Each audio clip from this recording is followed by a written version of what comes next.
walking Kotat up to a new person, sit, that he doesn't know. I brought him out of the house, and this person is standing in his yard, in one of his yards. I have him sit. I step away from him. I give her a treat. He knows how to do this. We do this every day. He knows the new person has a treat. He waits for me to pat his chest and say, go say hi.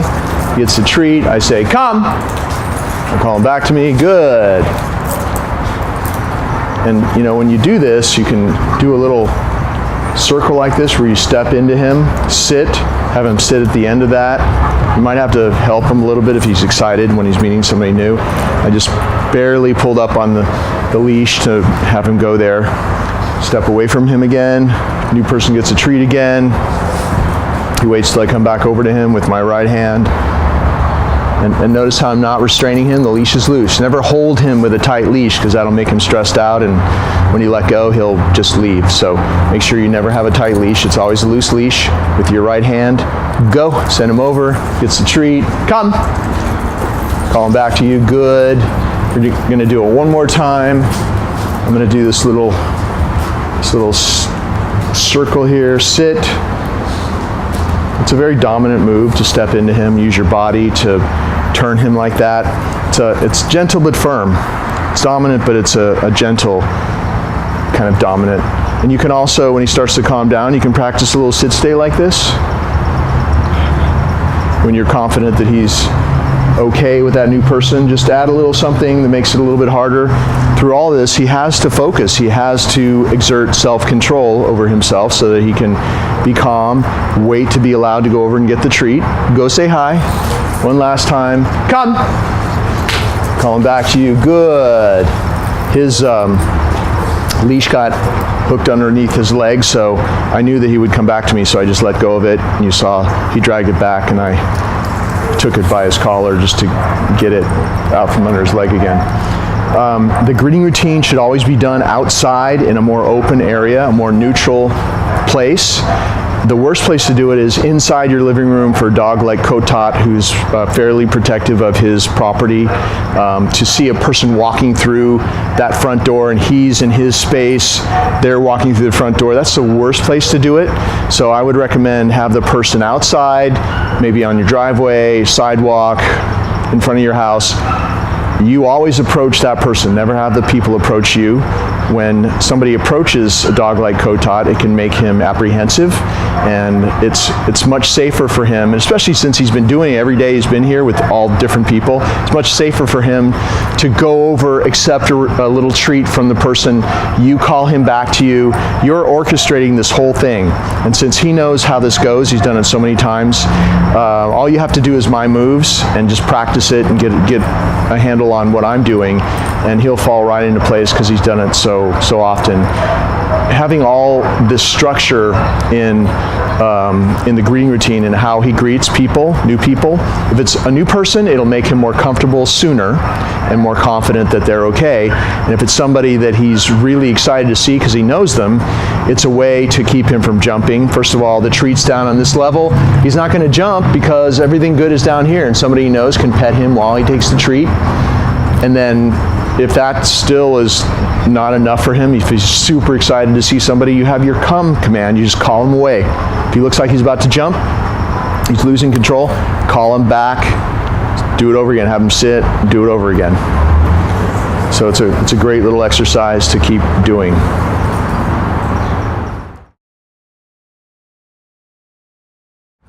So I have Kotat sit every time that we're going to go through the front door. I have him sit, I step in, just to accentuate the fact that this is my boundary, and it's much harder for him to wait while I step in, wait for me to come back to get him than just to call him to me. That would actually make things worse. If you call him to you, you're teaching him to chase after you, so we'd never do that.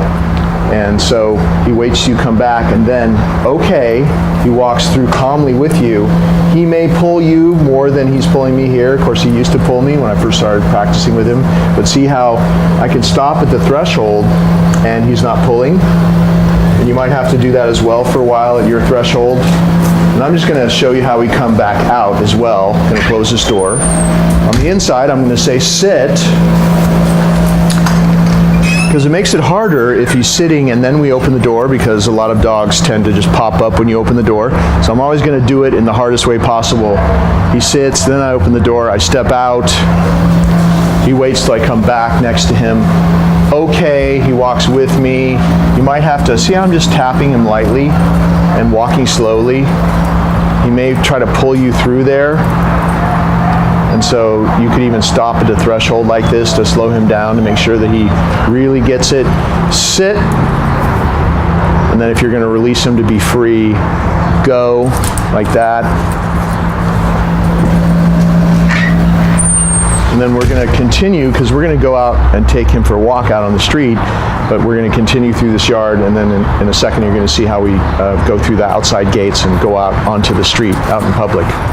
This is a little bit harder for him to do, because this is the gate that leads out onto the street, and he's very excited on a walk. And of course, when he came here, he was a big puller. See how he popped up? If he pops up before you release him, you say no. And hopefully you can see this. And I'm stepping into him and just kind of doing a little do-over circle, a reset where my body steps into him. We do a left turn, and I just reset him. If I wasn't talking to you, I just would have said one word. I would have said no, reset him, put him back, not sit again. I already said sit once, so you never repeat the command. That time he waited till I came back next to him. No, make sure he really waits. He has a lot of anticipation, so you have to be calm and really watch that. The leash is always loose unless you're tapping him or helping him go back into a sit or something like that. It's always loose, so it's never tight. Okay, and then also through a threshold, just make sure you go through slowly. You might have to tap him a little bit, because you know what he was like just a short time ago. He just pulled like crazy and was pulling people's arms off. So you're going to have to continue to really be careful when you're going through boundaries like this, doorways, gateways, onto the street, going into the street. We're going to have him sit here. Sit. And this was tough for him for a long time, to sit at the curb, even with all the different distractions out here. Sit at the curb and wait for me to walk around him both ways. Just a simple little sit, stay, and him not getting up. And he's still not free yet, so this is the way we started the walk. And then no. So he'll jump the gun right at the end, so you have to really keep him honest. Make sure he really waits until you say okay. And then you walk slowly across the street. You might even have to tap him a little bit. If he tries to pull you, see what you see still, he's got some leftover pulling issues. I'm barely walking though, and I'm using my other arm to tap him. I'm walking really slowly till we get to the other side. And then we have him sit. And he waits to be released. If you don't do this little routine when you're coming out on the street, and you saw it started on the inside of my front door, we walked through the yard, did the gate, the curb, and then cross the street like that, just to make sure that he starts the walk in a calm state of mind, much calmer than he normally would have. If we hadn't done that, he just would have pulled through the gate and just pulled me everywhere, and just like he used to be. So you see he's waiting to be released. Go. He thinks he sees something. Oh, it's a cat. He sees a cat, but that cat ran away. It was kind of far away. And now this is how you start the walk. You always have come. You always have your come command. If he comes out to the street and he sees something out there and he looks like he wants to run over there, just use your come command, call him back to you. Come. Good. Just always use that. Make sure when you're walking him that you're never restraining him, because tension on the leash creates more pulling and can create aggression, that kind of stuff.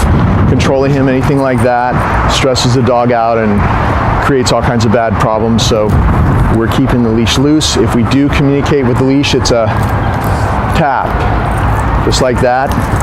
And then he sees us backing away. Good. Didn't even have to say the come command, but of course you want to say the come command, but that's just to show you how we're handling the leash. If he starts pulling, and let's start walking. Let's say that he starts pulling. which he's done a lot less of lately. But if he does, just tap that leash. And I just barely like tapped it like that, and the pulling stops.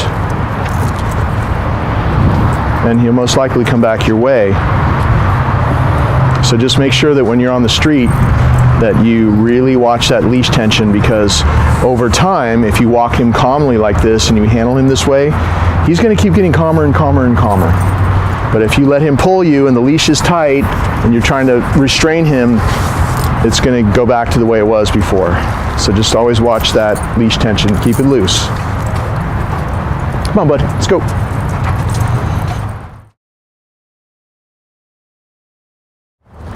I want to show you a couple of leash walking exercises that I do with Kotat every day. And he's on free time right now. He's just sniffing around, checking everything out on our walk. If I want to get him back next to me, I'm going to say, come. Call him back to me. Good. Step into him and have him sit. And in his mind, that means that he's ready to work. So this first thing that I'm going to do is just their left-hand turns, basically, and this is the way I do it. Put the leash in my left hand, and I hold it behind my back, and then this hand is free, and it lays perfectly right where you want him to be, right at your left side. Okay. And I'm going to do a left-hand turn, and I have the treat in my left hand, sit. Eye contact, good. Okay, I'm just going to go walk down the sidewalk. Use my body to have him turn, and then at the end of that turn, sit. Good. And it might seem kind of awkward to do it like that, so you can always, if it's less awkward for you, hold the leash in your left hand like you normally do to walk him, and reward with the right hand. I'll do it that way now. You can choose which one feels better to you. Okay. Walk about 10 feet or so. Do your left circle all the way around. Take the treat with your right hand. Sit. Eye contact. See that? Straight down. Good. It's not like this. It's not like this. He's not looking over there. He's looking straight in my eyes. Good. Straight down. Do it again. Okay. Might have to tap him while you're walking. Then your body does all the work. So when you're turning, your body does most of the work. And at the end of it, sit. See how I'm kind of luring him with the reward? Make sure he's always looking at you. Good. I just lightly tapped his forehead with my finger. He looked up at me.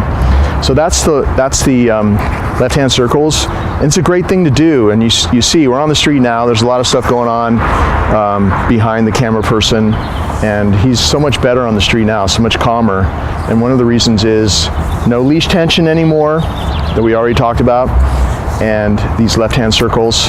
And then another thing that I do, and you might want to back up a little farther because I'm going to do one more thing here. Okay. Another thing I do is these consecutive sits to slow him down. Good. Okay. Sit.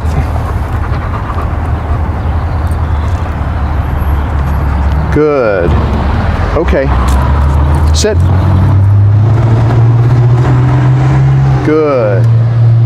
Okay. Sit. Right here, bud. Good. Okay. Sit. Make sure you never repeat the command. If you have to help him sit, no treat. Okay, see how I had to help him?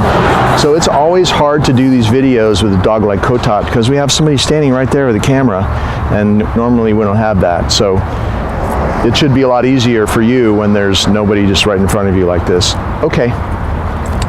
Sit. Good. One more time. Okay. Sit. Try to get a success. No. If you have to help him, go there. No reward. You have to end on a success now. Okay. Sit. Good. Okay. Sit. Okay, up here. Good. And then to release him is go. And you see if you do these exercises out on the street, how calm he is when you release him. And you just keep doing these things, and over time he keeps getting calmer and calmer. Come. Good boy. Okay, let's go this way.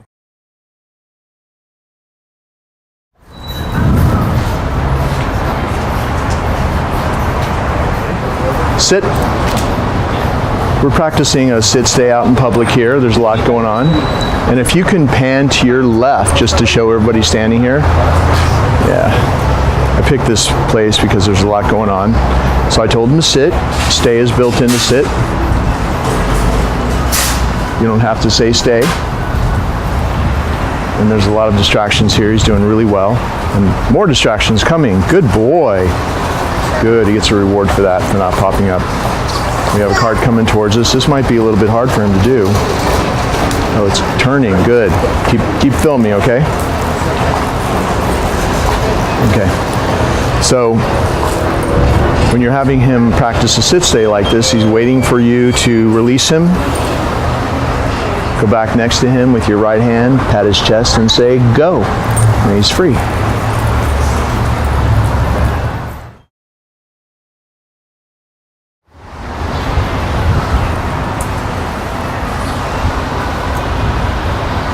Keep filming. So in practicing a downstay, when you have a distraction coming past, you see how? No. Good. See how he stayed down when that big distraction passed by? In the beginning, he couldn't do that, and so before it passed by, I would give him a reward, so he was actually had the reward good in his mouth as it passed by. No. If he pops up, you just say no, and you step on the leash and put him back. There you go. Make sure that he always waits until you allow him to get up. But now he doesn't need to be eating the treat as it passes by, because he's built up a greater tolerance to stress, and he can handle those types of distractions here out in public.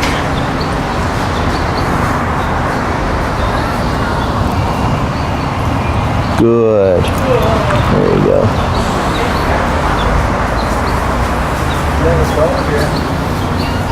We'll stay here another minute or so. There's some good distractions coming up.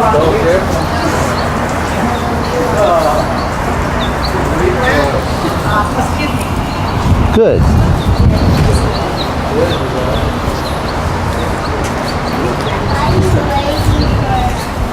He's doing really well. There's a lot going on. So one last reward. Good. And then you want to release him, go back next to him, and out of a downstay, you release him like this. Okay. And then sit. And then if you're going to walk with him, of course, you're going to say okay, and he's going to walk with you.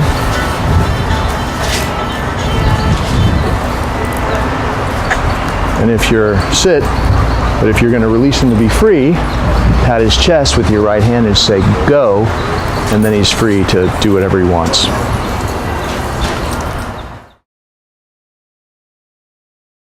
Okay. Sit. So when you're leading him up to the mat, you have him sit. He waits for your permission. With your right hand, you pat his chest. Go to your mat, walk over with him, say down. And then you always start the exercise just out in front of him like this. And calmly rewarding him, laying this on the mat, laying the reward on the mat. See how he's waiting? Good. And then saying good when he takes it. And of course, he's done this with me many times. Every day we do this little exercise. So I'm only going to do that once or twice. But you at first maybe just want to just do that a bunch of times in a row. Step back, step forward. You're right above him. Good. See how I'm doing it? He's waiting until I actually withdraw to take the reward off the mat. Make sure that you step all the way up to the mat like this and you're above him. Good, so that you're not like this and overextending yourself like that. But after you're comfortable with that and he's staying down, oh, by the way, if he pops up, you're going to say no, and you're just going to pivot on your right foot and just put your foot on the left, your left foot on the leash and put him back down, and then continue on. So you say no and put him back. Don't say the D-O-W-N word again. You already said it once. So we're teaching him to stay there for 5 minutes if need be from that first command. So we just say it once. Never repeat the command.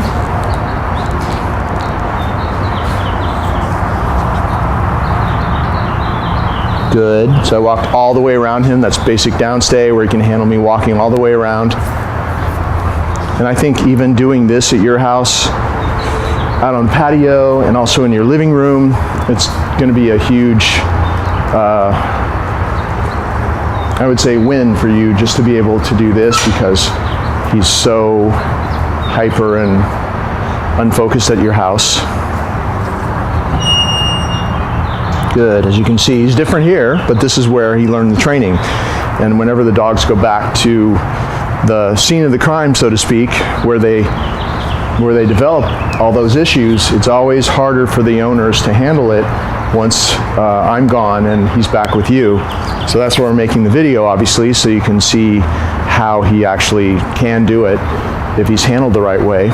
And also, of course, we've been to your house already multiple times to practice with you. So I think you'll be fine. You just have to keep practicing this. And every day, if you stick with it and you do it the way I'm showing you, he's going to get a little bit better every day. And pretty soon you'll have what I have here. If you do what I'm doing here, good, you'll have what I have. So when you are going to release him, he's waiting for you to walk back next to him. He pops up like that, you say no. If you're next to him, then your left foot goes up. And that's something he does. He will scoot the mat like that when he's trying to get away from doing something that he wants to do. So sometimes you have to just stand on the mat like that so he can't do it. The other foot is on the leash. I said no. You go back to the step before, which is standing out there. We'll try it again. He has to really wait until he's released. So the way to release him out of a downstay and off the mat, of course, is okay. Lead him off the mat. Have him sit. And then from a sit, with your right hand, you're going to pat his chest and say, go. And he's free.